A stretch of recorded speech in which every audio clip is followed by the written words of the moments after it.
It's another stunning development in the Greenbelt scandal, perhaps the biggest one yet.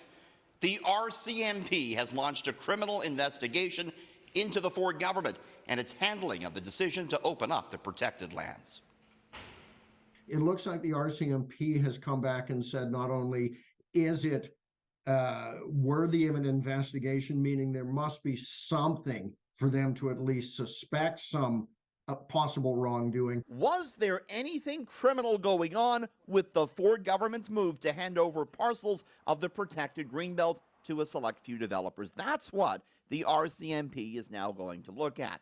It tells CityNews that its Sensitive and International Investigations Unit will be leading this particular investigation.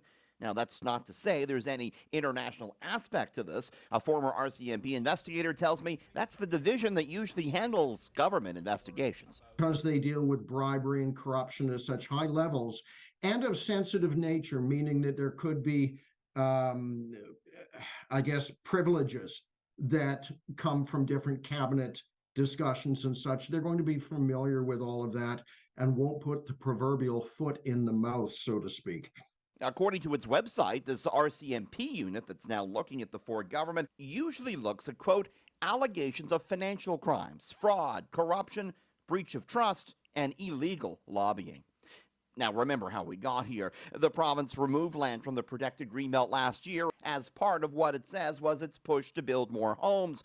But two legislative watchdogs later found that the process to select the lands was flawed and favored certain developers. In January, the RCMP said it was looking at whether or not there were grounds for a criminal investigation. But in August, the force handed the matter over to the federal RCMP over what it said was concern of any perceived conflict of interest. Finally, we're hopefully going to get some additional honest answers to the people of Ontario of how this corrupt process could actually happen in our province. Now, the opposition clearly encouraged by news of the investigation, but experts tell me the probe could take a while. It's also one that cannot compel any witnesses to give a statement, although records can be seized.